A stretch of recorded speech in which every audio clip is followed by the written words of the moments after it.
Pegang tu macam mana? Tak. Lebih banyak ni.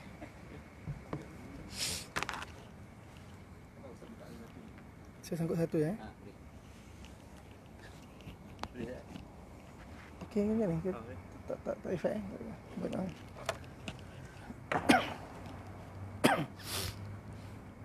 Kita tambah macam.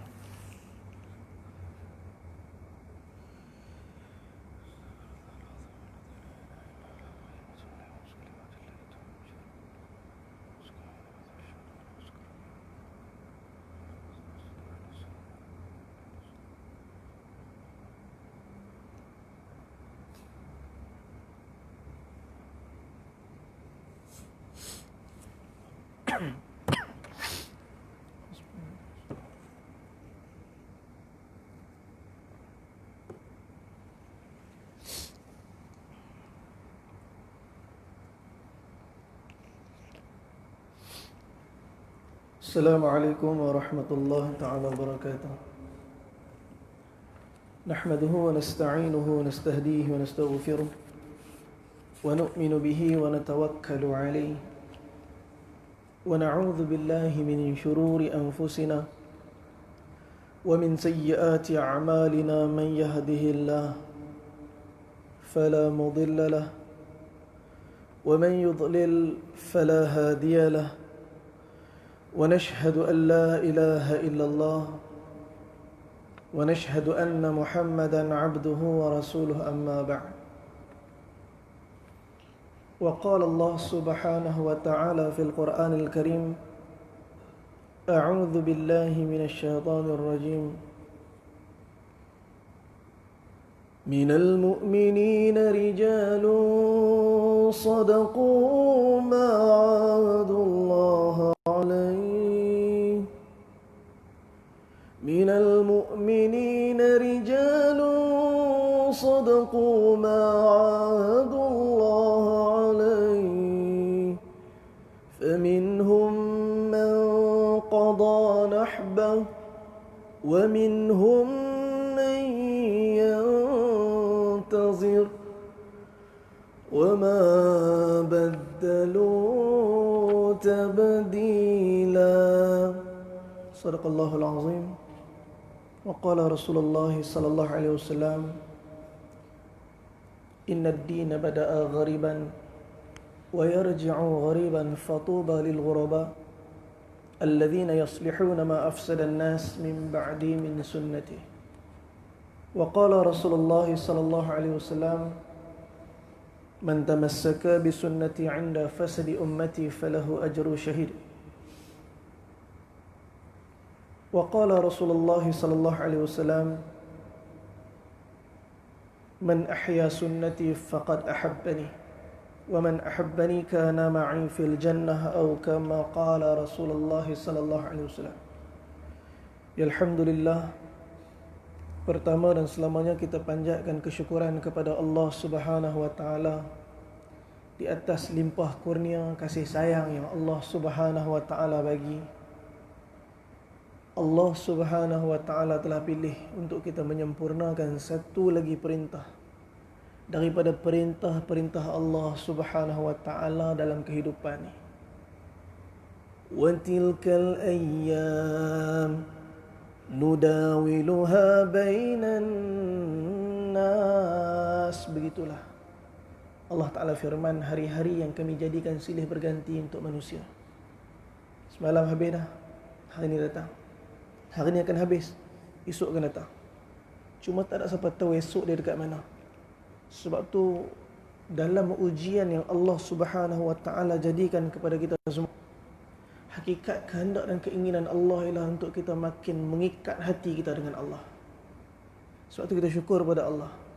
Walaupun dengan ujian dan wabak COVID-19 yang sedang melanda dunia, bukan negara kita, dunia, seluruh dunia, yang hakikatnya kita tak nampak pun virus tu, yang kita takut dengan numbers yang keluar, nombor-nombor yang keluar itu menggerunkan. Dan hari ini kita berusaha untuk mencuba sebaik yang mungkin untuk menyempurnakan segala perintah Allah dalam ujian yang Allah bagi ini. Sebab tu kita nak tunjuk orang Islam ialah kaum yang paling mudah diurus. Seperti mana para sahabat radhiyallahu taala anhum ajma'in, hatta mereka tidak bersetuju dengan perjanjian Hudaibiyah pada awalnya. Hati mereka memberontak tak kala melihat keadaan berat sebelah yang dibentangkan daripada terma-terma perjanjian. Persiapan mereka untuk masuk menunaikan umrah dengan miqat ihram yang sempurna. Sampai di Hudaibiyah buat perjanjian kena balik tahun tu untuk sempurnakan umrah pada tahun depan. Maka tekan perasaan, maka hadirkan ketaatan kepada Allah dan Rasul. Dalam perjalanan balik belum sampai lagi di kota Madinah, Al-Imam Jalaluddin As-Suyuti beritahu ketika tu Allah Subhanahu wa taala telah menurun memerintahkan Jibril alaihi salam. Maka tak kala itulah turun, inna fatahna laka fathan mubina. Allah Subhanahu wa taala mengisytiharkan satu perkara yang besar. Sesungguhnya satu pembukaan kemenangan yang nyata Allah dah bagi pada orang Islam. Hanya kerana taatkan Allah dan Rasul, walaupun dalam keadaan hati keinginan bertentangan dengan apa yang dikehendaki. Liyaghfira laka Allahu ma taqaddama min dhanbika wa ma ta'akhkhar. Allah telah ampunkan dosa mereka. Liyaghfira laka Allahu ma taqaddama min dhanbika wa ma ta'akhkhar, sebelum selepas. Wa yutimma ni'matahu 'alaika wa yahdiyaka siratan mustaqima. Dan Allah menyempurnakan segala nikmat-nikmat Allah, dan Allah membentangkan jalan yang lurus, yang mana jalan itu sendiri dalam pimpinan daripada pimpinan Allah Subhanahu wa taala. Wa yansuraka Allahu nasran aziza, dan Allah memberi satu janji, yakni bantuan daripada Allah, daripada bantuan yang kuat. Kalau Allah bantu, siapa boleh halang? Kalau Allah halang, siapa boleh bantu? Dan satu perkara yang paling mahal yang Allah menjanjikan kepada orang yang menekan hati mereka, mengorbankan jiwa dan perasaan mereka, hanya untuk menggapai redha kepada Allah Subhanahu wa taala. Huwallazi anzala as-sakinah, dan dialah Allah yang menurunkan ketenangan fi qulubil mu'minin, pada hati orang yang beriman. Liyazdadu imanan ma'a imanihim, untuk meningkatkan iman di atas kadar iman yang memang dah ada pada mereka. Kerana mereka yakin sungguh-sungguh segala perkara yang ada di atas muka bumi ini, di langit dan apa saja di antara keduanya, walillahi junudus samawati wal ardh, seluruh daripada tentera ni ialah tentera Allah Subhanahu wa taala. Semua daripada Allah. Sebab tu bila kita dengar sahabat kita diuji dengan penyakit, antara perkara yang dianjurkan, alladzina idza asabathum musibah qalu, maka bacalah inna lillahi wa inna ilaihi raji'un. Daripada Allah kita datang, pada Allah kita balik. Dia mati sebab aksiden, tapi dah Allah yang matikan dia. Allah yang bagi, Allah yang ambil. Kita daripada Allah, kita akan balik kepada Allah. Tak ada benda apa pun kita punya atas dunia ni. Sebab inilah perkara yang diajarkan oleh Allah kepada seluruh para anbiya alaihi wassalatu wassalam, sehinggalah kepada hari ini kepada kita semua, kalau kita pegang pada jalan ketaatan dan ketauhidan yang benar kepada Allah, kita akan melangkah masuk ke dalam syurga bersama dengan orang-orang yang telah berjaya daripada as-sabiqun al-awwalun. Tuan-tuan, dan hari ini kita nak bincang sikit tentang satu perkara yang makin menghampiri kita. Dan minggu depan, dan Allah Subhanahu wa taala menghadiahkan lagi, insya-Allah, kita doa supaya dipanjangkan umur, melangkah masuk dan kepada hari yang mana Allah Subhanahu wa taala hadiahkan daripada Aidil Adha. Itulah hari yang cukup besar, cukup bersejarah untuk orang Islam. Hatta hari daripada Aidil Adha tak pernah lekang daripada mana-mana mimbar, melainkan penceritaan berkenaan dengan korban. Pengertian dan maksud korban yang dicerita berulang-ulang setiap tahun supaya kita faham bahawa orang yang bercinta, dia sanggup berkorban untuk kekasih dia. Dan orang yang berkorban akan membentuk cinta dalam hati dia. Ini perkara dua hala. Bila kita sayangkan satu orang, kita akan sanggup korban untuk dia. Dan bila kita mula berkorban untuk satu perkara, maka hati akan membentuk cinta ke atas perkara yang dikorbankan tadi.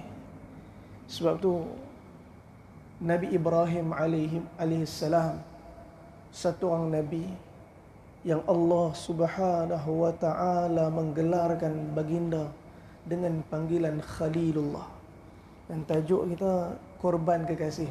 Lebih kurang dalam setengah jam yang masa. Masya Allah, semoga Allah Ta'ala bagi manfaat untuk saya bercakap. Dan kita semua yang mendengar, kita renew, bukan hanya mendengar kisah seperti mana kisah-kisah bedtime story yang dibacakan pada anak-anak kita, tetapi inilah kisah yang sepatutnya menggoncangkan jiwa-jiwa kita untuk kita berjalan di atas pengorbanan yang telah dilakukan oleh orang-orang yang terdahulu. Khalilullah dikhususkan kepada satu orang yang bernama Nabi Ibrahim alaihissalam. Satu orang yang mempunyai ketulusan kecintaan yang sempurna kepada Allah Subhanahu wa taala. Dalam surah An-Nisa ayat 125, Allah Taala firman dengan mengangkat darjat Nabi Ibrahim, wattakhadallahu Ibrahim khalila. Allah begitu, dan Allah, kami menjadikan Nabi Ibrahim sebagai kesayangan. Dan Allah Subhanahu wa taala juga bagi tahu dalam Al-Quran surah Asy-Syu'ara ayat 84 berkenaan dengan permintaan Nabi Ibrahim alaihissalam, waj'al li lisana sidqin fil akhirin. Ya Allah, kau jadikanlah bagiku sebutan yang baik, yakni nama yang harum daripada kalangan orang-orang yang akan datang nanti. Siapa dia? Kita semua. Kita tak pernah jumpa Nabi Ibrahim, tapi setiap kali dalam salat kita, tak kala kita angkat tasyahud kita, asyhadu an la ilaha illallah wa asyhadu anna Muhammadar Rasulullah, apa nama kita baca? Allahumma salli ala Sayyidina Muhammad wa ala ali Sayyidina Muhammad kama sallaita ala Ibrahim wa ala ali Ibrahim. Kita berselawat kepada Nabi, kekasih kesayangan kita. Dan dalam masa yang sama kita mengangkat satu selawat juga kepada satu orang lelaki yang jalur keturunan kekasih kita sampai kepada baginda, yakni Nabi Ibrahim alaihissalam. Tuan-tuan, seluruh daripada tamadun dunia bermula berhampiran dengan sungai. Tamadun Indus bermula di sungai Indus. Tamadun Mesopotamia bermula di antara sungai Furat dengan sungai Tigris. Tamadun Mesir Purba bermula di sungai Nil. Tamadun Huangho bermula di sungai Kuning atau sungai Huangho. Tamadun Islam bermula kat mana? Bila Nabi Ibrahim alaihissalam berkahwin dengan Siti Sarah, yang mana Allah menguji keluarga ni dalam keadaan tidak memiliki zuriat dan keturunan, sehingga kan Siti Sarah menekan jiwa dia, memberi isyarat, memohon, meminta kepada Nabi Ibrahim alaihissalam untuk memperisterikan Siti Hajar. Dalam perjalanan ni tuan-tuan, Allah hadiahkan daripada perjalanan lepas Nabi Ibrahim dicampak masuk dalam api, Allah Ta'ala tuan-tuan ajar Nabi Ibrahim dengan iman yang bulat. Kalau tuan-tuan kita buka dalam kitab sirah, kita buka dalam Qasasul Anbiya, kita akan melihat perjalanan para Nabi alaihi wassalatu wassalam. Begitu dahsyat. Nabi Musa alaihi salam, Allah ajar iman pada Nabi Musa. Ketika mana Nabi Musa alaihi salam dikejar oleh Fir'aun, sehingga sampai kepada Laut Merah, di depan laut, di belakang Fir'aun. Fa'asri bi'ibadi layla, fa'asri bi'ibadi laylan innakum muttaba'un. Berjalanlah dengan hamba kami, kata Allah Subhanahu wa taala pada waktu malam. Kalian semua akan dikejar. Benar Fir'aun kejar Nabi Musa AS. Di antara dua musibah, depan laut, belakang Fir'aun. Kalau kita tuan dihimpit dengan ujian, apa benda mula-mula kita buat? Berapa ramai orang bila Allah uji dengan Panadol, dia tawajuh kepada Panadol dulu. Yang dia nampak 2 biji Panadol. Sepatutnya orang Islam dia buat 2 rakaat solat dulu, angkat 2 tangan dengan mengalirkan 2 air mata, baru kemudian dia ambil 2 biji Panadol. Kerana dia yakin yang menyembuhkan adalah Allah. Panadol ialah asbab yang mungkin Allah bagi sembuh dengan asbab dia ataupun tidak. Nabi Musa AS ditarbiah iman yang cukup hebat. Ketika mana sebelumnya Allah Subhanahu wa taala, ketika Nabi Musa kalam Allah berkata-kata dengan Allah di atas Jabal Tur Sina, ketika Allah tanya kepada Nabi Musa AS, "Wa ma tilka biyaminika ya Musa?" Apa yang ada kat tangan kanan kamu tu wahai Musa? Nabi Musa kata, "Hiya 'asa," ni tongkat aku. Maka Allah perintahkan untuk campak. Bila campak tongkat yang diceritakan oleh Nabi Musa, manfaat tadi, tiba-tiba tongkat yang dikata manfaat tadi tukar jadi ular. Tuan-tuan, ular manfaat ke mudarat? Mudarat. Tak ada satu orang pun yang tiba-tiba balik sekejap lagi, pergi kat kereta, tiba-tiba ular tedung duduk dekat depan pintu kereta, dia kata Masya Allah, manfaat. Tak ada apa, ni mudarat. Ular akan mencederakan kita, menyakitkan kita, mematikan kita. Allah Subhanahu wa taala perintah kepada Nabi Musa AS, "Khudhha wa la takhaf." Sekarang tangkap ular tu, jangan takut. Nabi Musa yakin dengan tangkap, dengan menyempurnakan perintah Allah, pasti kejayaan. Dengan menyempurnakan perintah Allah, tidak akan ada kebinasaan. Dia tangkap, dia menekan jiwa ketakutan dia. Akhirnya tongkat tadi tukar, ular tadi tukar jadi tongkat balik. Nabi Musa AS meningkat iman. Sebab tu bila Allah Subhanahu wa taala uji Nabi Musa sekarang berada di depan, ketika mana laut di depan dan di belakang Fir'aun, Nabi Musa tak memandai dalam buat keputusan. Dia terus merujuk kepada Allah Subhanahu wa taala. Ini hati kekasih, ini hati sang pencinta. Dia sentiasa melibatkan Allah di dalam setiap keputusan yang dia nak buat. Berapa ramai orang yang hari ini melibatkan Allah dalam keputusan yang nak buat. Tetapi ramai orang yang bila dia rasa masalah dan tersekat, tak boleh nak buat apa, baru cari Allah. Allah selalu jadi pilihan terakhir untuk ahli dunia. Tapi untuk ahli akhirat, Allah lah perkara utamanya menjadi rujukan untuk dibuat keputusan. Ketika Allah Ta'ala perintahkan kepada Nabi Musa AS untuk ketuk laut, tuan-tuan bayangkan, ini satu perintah yang langsung tak masuk akal masa tu. Dan Nabi Musa AS tak tanya pula, tak beritahu, "Wahai Allah, kenapa nak ketuk laut? Kenapa tak ketuk kepala Fir'aun?" Kalau ikut logik, baik ketuk kepala Fir'aun, betul tak? Bengkak kepala kawan tu, kena brain tumor ke apa, meninggal dunia. Itu logik akal kita daripada penyelesaian asbab. Tapi Allah nak ajar kepada Nabi Musa AS, Allah boleh selesaikan masalah dengan sebab, tanpa sebab, berlawanan dengan sebab. Allah kata ketuk laut. Nabi Musa tak tahu lepas ketuk laut apa jadi kat laut. Kalau Nabi Musa tahu lepas ketuk laut ni akan terbelah 12, lepas tu mereka lintas, lepas tu Fir'aun kejar, Fir'aun tenggelam. Nice ending story. Nabi Musa tak tertekan, umat dia tak stres. Tetapi ini keadaan perjalanan kehidupan. Kita tak tahu sampai bila coronavirus ni. Masing-masing pening kepala ni nak tunggu esok keputusan hari Isnin ni. Apa cerita ni, boleh raya ke tak? Ya Allah, macam mana tuan-tuan orang Islam bangun malam menangis tengah malam kerana keputusan ialah daripada Allah Subhanahu wa taala. Hari esok ialah ketetapan yang pasti jadi. Ikhtiar pada hari ini ialah jalan mengutip pahala. Berapa rugi orang membiarkan untuk takdir berlangsung dalam keadaan dia cuma duduk kata nak buat macam mana, atau nak jadi, nak buat macam mana dah kena uji. Ini perkataan yang cukup salah. Nak buat macam mana, nak buat macam tak, buat sesuatu. Ista'inu bis-sabri was-salah, minta tolong kata Allah kepada aku dengan 2 cara. Sabar, salat. Kata ulama, sabar bukan hanya duduk sabar je lah nak buat macam mana. Tak, kata ulama, itu putih asa bukan sabar. Sabar ni bergerak, menyempurnakan kehendak daripada sunnah Nabi sallallahu alaihi wasallam. Tuan-tuan, begitulah Nabi Ibrahim, Allah Subhanahu wa taala menghadirkan keimanan pada hati. Tak kala dicampur oleh Namrus untuk masuk ke dalam api dengan keimanan yang sempurna, yakin bahawa tiada yang bagi mudarat dan manfaat melainkan Allah. Dalam keadaan Allah memandang kepada iman dan hati Nabi Ibrahim, ketika itulah ya narukuni bardan wa salaman ala Ibrahim. Wahai api, sejuk dan sejahteralah pada Nabi Ibrahim. Sikit satu bulu pun daripada badan Nabi Ibrahim tak terkesan dengan api. Allah ajar Nabi Ibrahim bahawa api dengan terbakar tak nak kena-mengena, kerana yang bagi membakar ialah kami. Ketika itulah juga di zaman Nabi SAW, tak kala Sayyidina Ammar bin Yasir radhiyallahu ta'ala anhu dipanggang di atas api.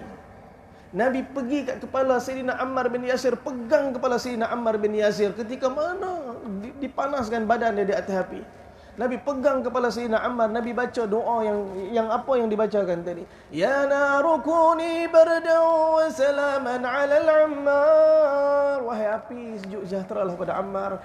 Kama kunti salaman ala Ibrahim. Seperti mana dulu kamu penuh sejuk dan sejahtera pada Nabi Ibrahim. Hilang penderitaan, kepanasan Ammar dalam seksaan. Tuan, benda ni datang dengan cinta. Bagaimana Nabi Ibrahim mengorbankan perasaan kecintaan dunia dan apa-apa saja dibentang di depannya. Benda ni mungkin susah kan. Kalau kita cerita, kalau ada orang yang macam Nabi Ibrahim, sifat dia zaman ni orang kata dia gila.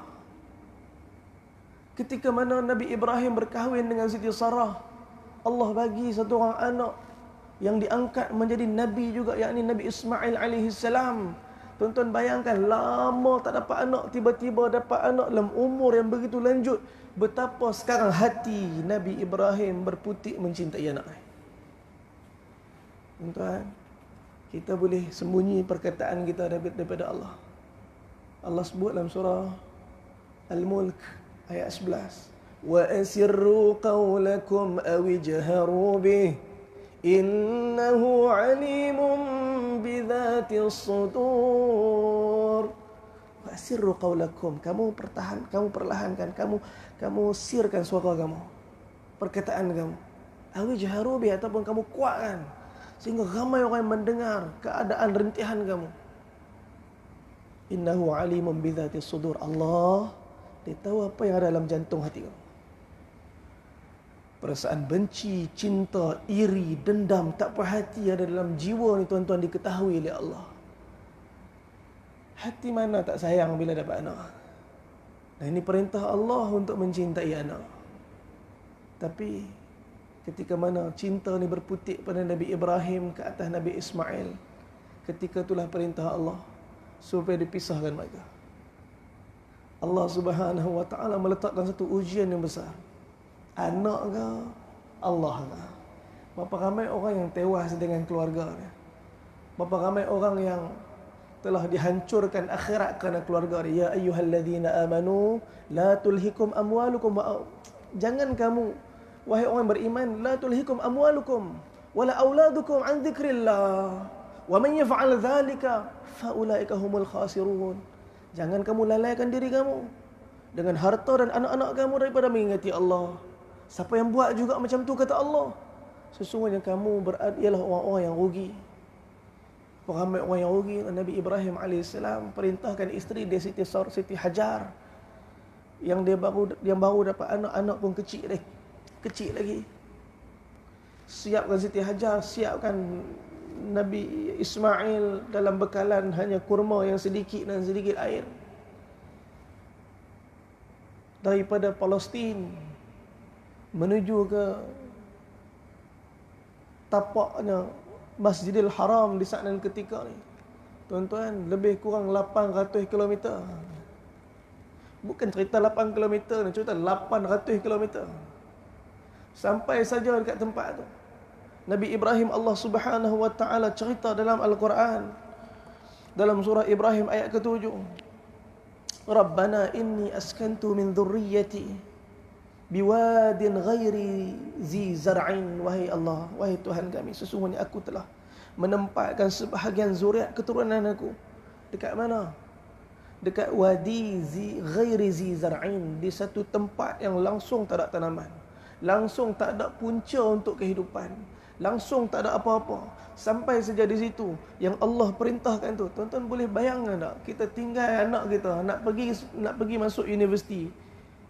Kita tunggu anak kita masuk sampai dalam. Kita turun dalam kereta, kita duduk tengok lagi asrama anak kita tu. Kita punya risau nak tinggal anak kita kat universiti. Padahal kat universiti rumah, hostel ada, makan ada, semua siap. Bayangkan macam mana perasaan Nabi Ibrahim. Tinggal isteri, kontang-kanting, sorang-sorang, tengah padang pasir, langsung tak ada apa.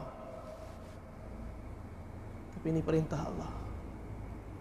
Nabi Ibrahim mengorbankan perasaannya untuk menunjukkan kecintaannya kepada Allah melebihi segala-galanya. Ketika mana Siti Hajar, isteri yang cukup kuat,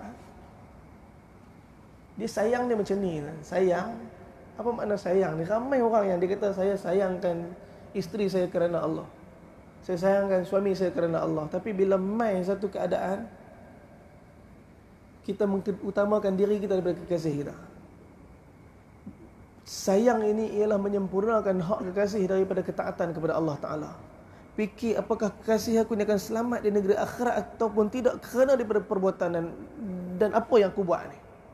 Berapa ramai orang hari ni yang isteri, anak, keluarga dia tergelincir di tepi-tepi api neraka tapi dia buat tak tahu. Kita kalau balik di rumah sebelah terbakar kan, kita akan tinggalkan semua pekerjaan kita untuk sempurnakan, untuk tolong rumah sebelah terbakar. Berapa ramai anak isteri dia terbakar dalam rumah dia sendiri, tinggalkan solat dan perintah Allah Subhanahu Wa Taala. Tuan-tuan, Nabi Ibrahim AS faham, Allah ada, pemilik langit dan bumi sedang melihat keadaan ni. Allah Ta'ala yang perintahkan, Allah yang akan jaga. Nabi Ibrahim tak kala tinggalkan Siti Hajar. Siti Hajar tanya, wahai Ibrahim,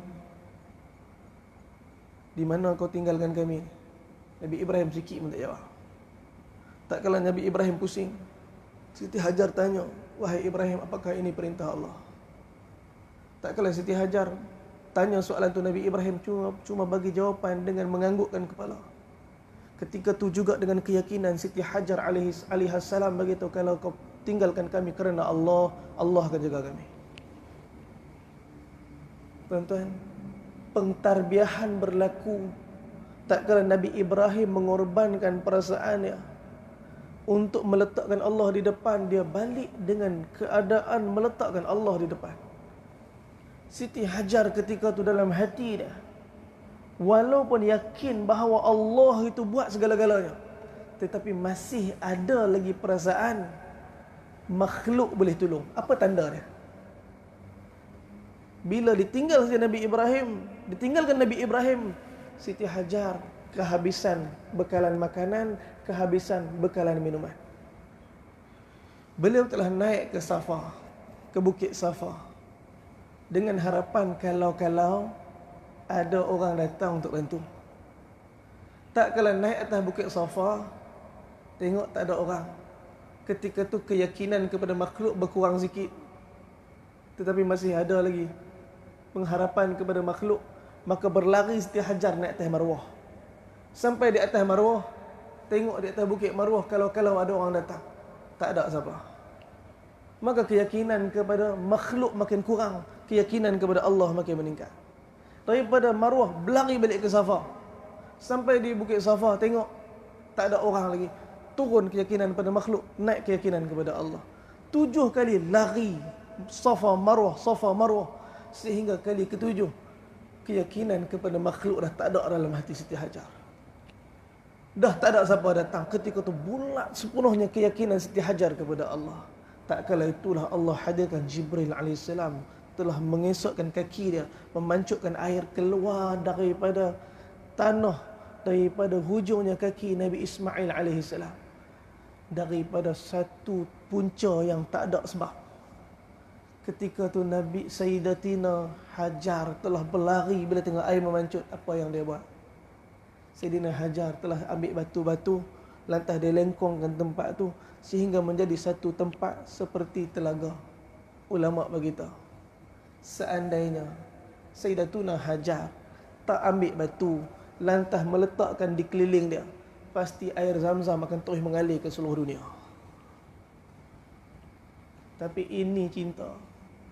Tamadun Islam pengtauhidan kepada Allah bermula di tempat mana? Ghairi ziwadi dar'in. Di tempat yang mana tak ada punca kehidupan.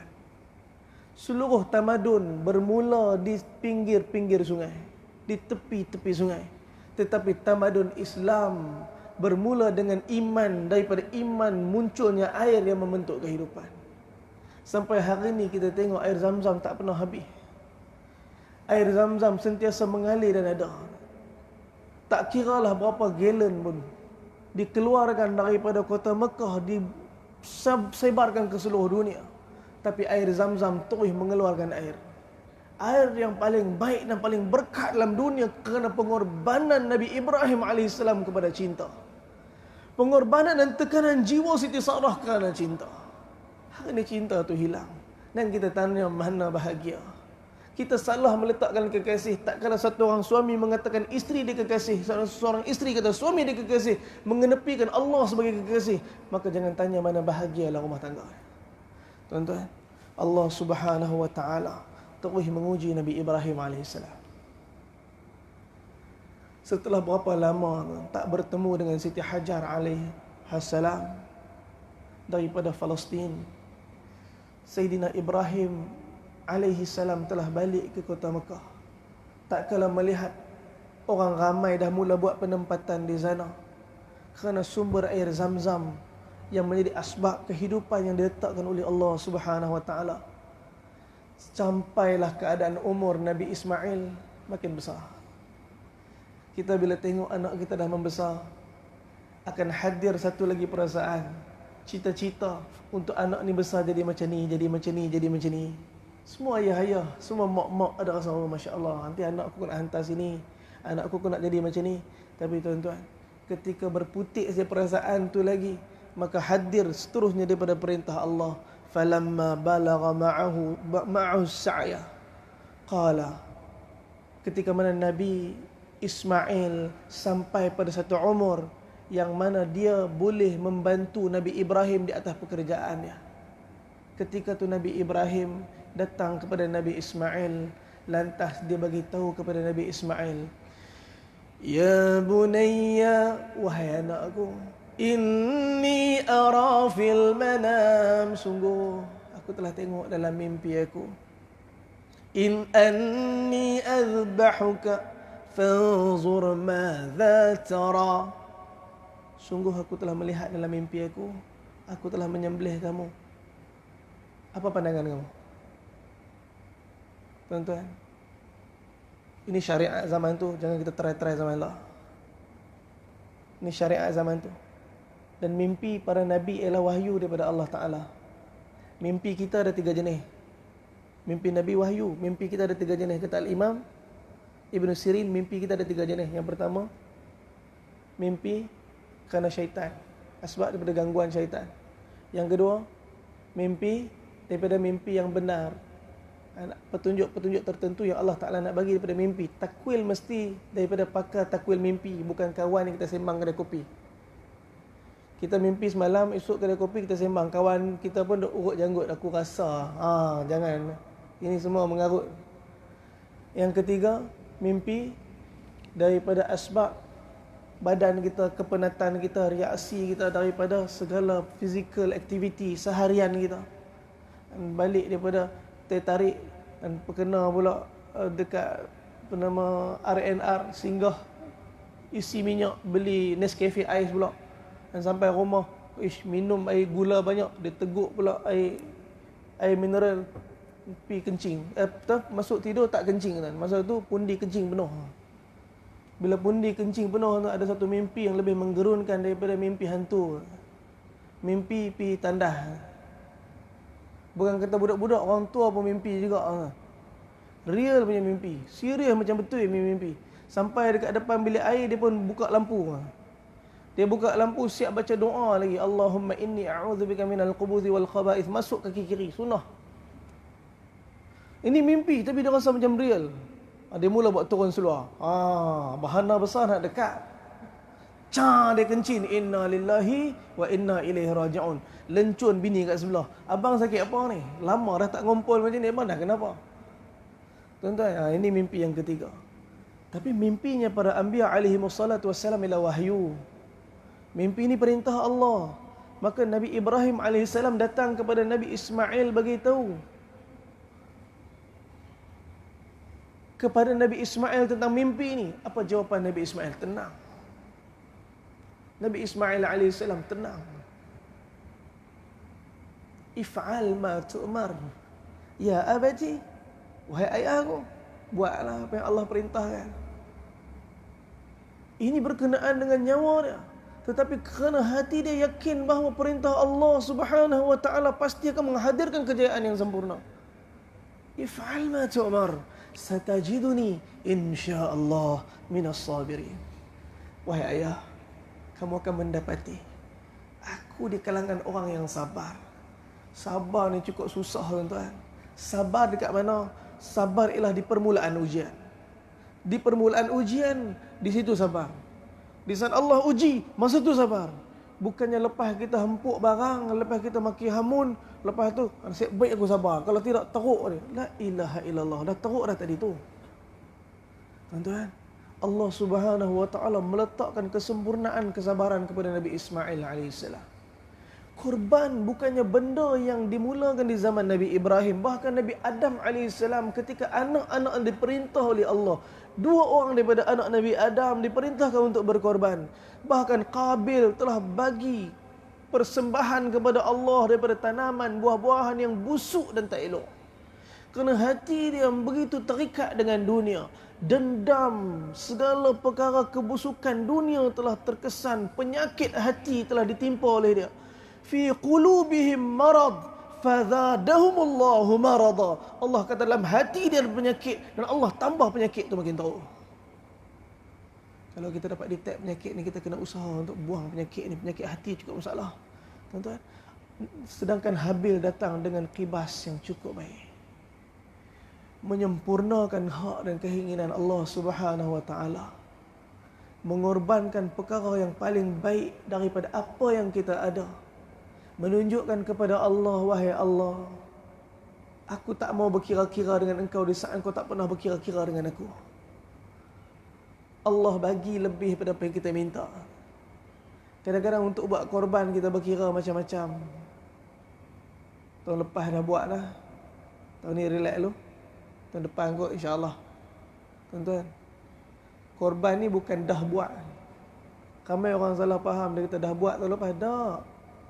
Solat asas malam pun dah solat, hari ni kena solat juga.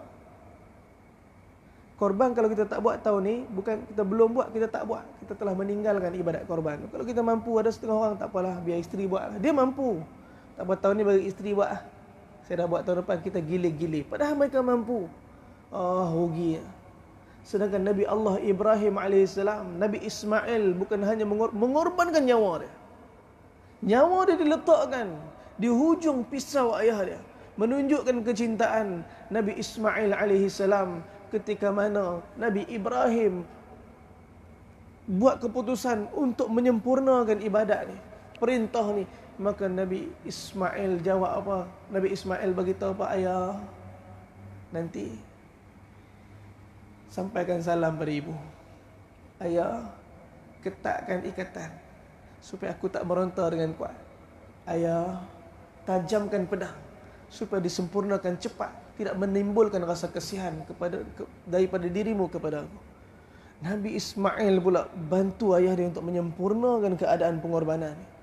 Ketika tu Nabi Ibrahim alaihi salam telah meletakkan pedang di dalam keadaan untuk menyempurnakan perasaan cinta kepada Allah, mengorbankan apa saja yang dibentang di depan mata ni, asbab rosaknya akhirat tak kala ditarik pedang. Allah Subhanahu wa taala telah menerima korban, menggantikan Nabi Ismail dengan qibas yang Allah terima ketika mana pengorbanannya Habil di zaman Nabi Adam alaihissalam. Daripada anak yang saleh digantikan dengan anak yang saleh. Daripada anak Nabi Adam yang saleh digantikan kepada anaknya Nabi Ibrahim yang saleh. Begitulah seterusnya kehidupan ni. orang yang hidup untuk mencari jalan kesalehan, dia akan berusaha untuk meletakkan keperluan agama, kehendak Allah di depan. Sebab tu tuan-tuan, disebutkan dalam Al-Quran, Allah Subhanahu wa taala berfirman daripada ayat surah At-Taubah ayat yang ke-24. Tuan-tuan, tahun ni korban SOP banyak. Jadi kadang-kadang kita tak boleh nak tengok macam dulu. Dulu kita boleh duduk depan kambing kita, depan lembu kita, kita tengok darah tu. Dan tuan-tuan, kali ni mungkin kita tengok gambar. Kita tengok gambar, tak boleh nak korban Kemboja, korban India, tak ada masalah. Tak ada masalah. Yang penting kita tengok, yang penting kita niat dalam hati kita. Tak kala pisau sembelihan diletakkan pada leher binatang korban, ketika tu kita niat dalam hati kita, kita bagi tahu kepada Allah, kita bercakap dengan dunia seperti mana para sahabat pernah buat perkara ni. Hari ni ramai orang yang kurang bermonolog dengan dunia. Sayyidina Ali tuan-tuan disebut dalam Hayatul Sahabah, pernah duduk seorang-seorang dalam gelap, dalam keadaan dia hanya dengan Allah. Ketika tu dia bercakap dengan dunia. Sayyidina Ali kata, wahai dunia, kau datang dan nak merosakkan aku, kau datang dan nak menipu aku. Wahai dunia, dengar betul-betul apa yang aku nak cakap pada engkau. Wahai dunia, dengar betul-betul apa yang aku nak cakap pada engkau. Wahai dunia, mulai hari ni aku ceraikan engkau dengan talak 3. Tuan-tuan, Sayyidina Ali ceraikan dunia dengan talak 3. Tuan, apa makna kalau cerai talak 3? Tak boleh rujuk dah. Hari ni kita nak cerai talak 1 pun takut dengan dunia tak? Talak 1 boleh rujuk balik. Tapi takut tu. Takut hilang dunia. Allah Akbar. Saya sendiri cakap pun tak sampai tahap ni. Cakap bolehlah supaya Allah Subhanahu Wa Taala bagi hadirkan perkara tu, tuan-tuan. Tuan-tuan, Allah Subhanahu Wa Taala sebut dalam surah At-Taubah.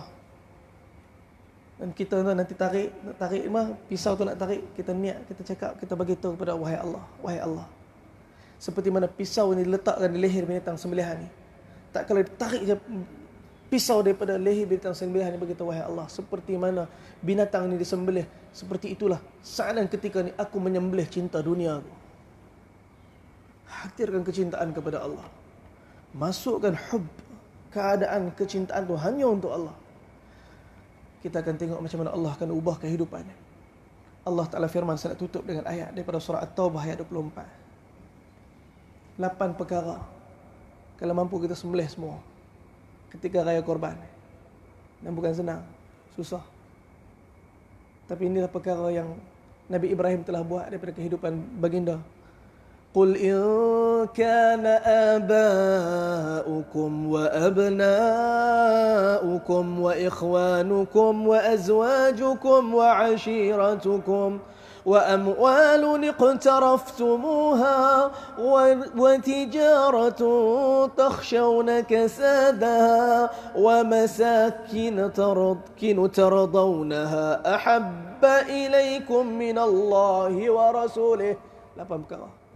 Yang pertama, ayah kamu, anak-anak kamu, adik-beradik kamu, isteri kamu. Nombor 4, isteri kamu, ahli keluarga kamu, sanak saudara kamu, harta benda yang kamu takut kurang, perniagaan yang kamu takut rugi, tempat tinggal yang kamu begitu selesa, lebih kamu cintai kepada Allah daripada Allah dan Rasul. Kata Allah, wa jihadin fi sabilillah, dan berjuang ke jalan Allah, fatarabbasu. Maka kata Allah, maka kamu tunggu. Kamu tunggu. Kalau mak kita kata tunggu, hang tunggu tak? Hang tunggu. Makna dia tak siap.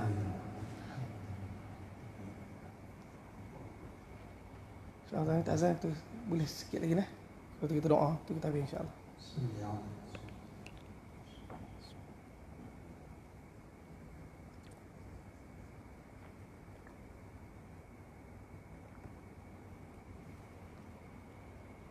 Allahu Akbar, Allahu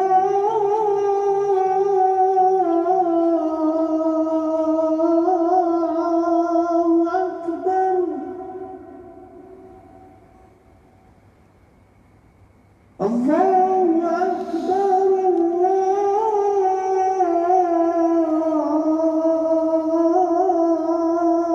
Akbar.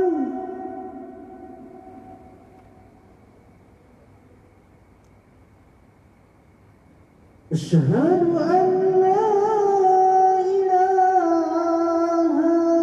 illallah.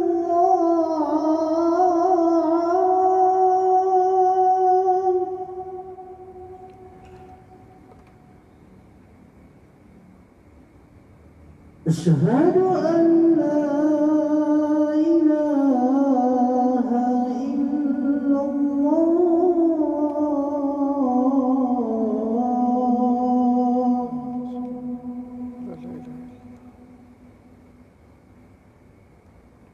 أشهد أن محمد رسول الله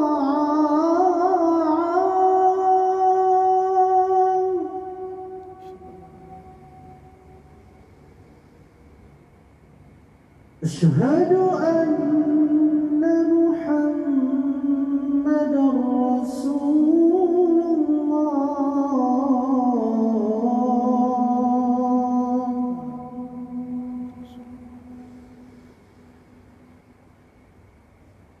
حي على الصلاة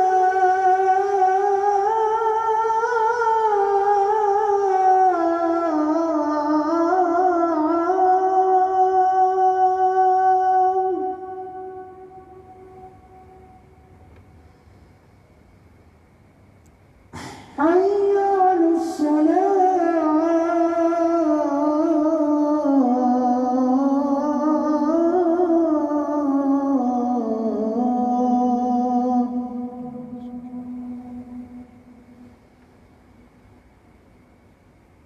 حي على الفلاح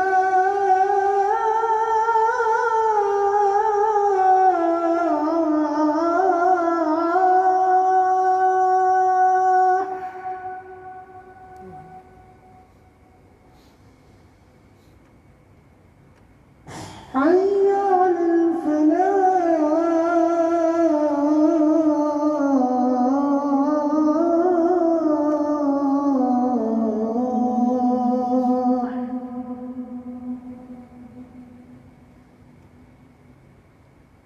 الله أكبر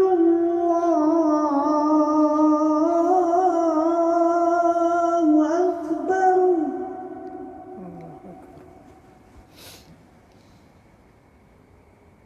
لا إله إلا الله لا إله إلا الله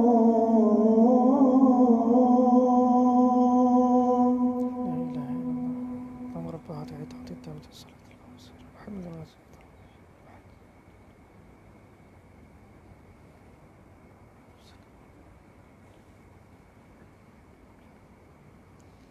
Bismillahirrahmanirrahim. InsyaAllah kita habiskan sikit ayat ni dan kita doa insyaAllah. Dan Allah Subhanahu Wa Ta'ala firman dalam surah At-Taubah 8 perkara. Bukan korbankan, tapi korbankan cinta kepada Dia. Meletakkan cinta Allah yang utama, cinta Rasul dan juga berjuang di jalan Allah, yakni agama. Dan Allah Subhanahu Wa Ta'ala beritahu satu amaran, wallahu la yahdil qaumal fasiqin. Allah tak bagi hidayah pada golongan yang fasik, yang tahu kebenaran tapi terus menerus berada dalam kemaksiatan dan dosa. Semoga Allah Subhanahu Wa Ta'ala terima kita. Semoga Allah Subhanahu Wa Ta'ala hadirkan makbul dalam pengorbanan kita pada tahun ini insya-Allah. Kita doa sikit, moga amin pada tuan-tuan puan-puan pada malam ni. Allah Subhanahu Wa Ta'ala terima doa kita insya-Allah. Bismillahirrahmanirrahim. Alhamdulillahi rabbil alamin. Wassalatu wassalamu ala rasulina Muhammad wa ala alihi wa sahbihi ajma'in. Allahumma ya awwal al-awwalin wa ya akhir al-akhirin wa ya dhal quwwati al-matin wa ya rahim al-masakin wa ya arhamar rahimin ya arhamar rahimin. Ya Allah, Tuhan yang sedang pandang kami, Kau pandanglah kami banyak Kau pandang Nabi dan para sahabat dulu, ya Allah. Walaupun kami tak pandai buat dakwah macam mereka, tak berkorban macam mereka, tapi kami berusaha untuk mewujudkan cinta macam mereka. Wahai Allah, tolonglah terima kami seperti mana Kau telah terima mereka. Pengorbanan kami pada tahun ini walaupun tak sama seperti mana banyaknya hebatnya pengorbanan mereka, kami belajar-belajar untuk mengikut jejak langkah kaki mereka. Wahai Allah, semoga Kau sampaikan kami, wahai Allah, untuk bersama kekasih kami Nabi sallallahu alaihi wasallam di tempat yang tertinggi dalam syurga-Mu, wahai Allah. Wahai Allah, tolong terima kami seperti mana Kau telah terima mereka. Allahumma razuqna judan Nabi sallallahu alaihi wasallam. Allahumma razuqna syahadatan fi sabilik waj'al mautana fi biladin Nabi sallallahu alaihi wasallam. Rabbana amanna bima anzalat tab'ana ar-rasul faktubna ma'asy syahidin. Rabbana atina fid dunya hasanah wa fil akhirati hasanah wa qina adzaban nar. Sallallahu alaihi wasallam Muhammad wa ala alihi wa barik sallam. Alhamdulillahi rabbil alamin. Rabbanallahu minna wa minkum. Subhanallah bihamdihi. Astaghfirullah. Alhamdulillah.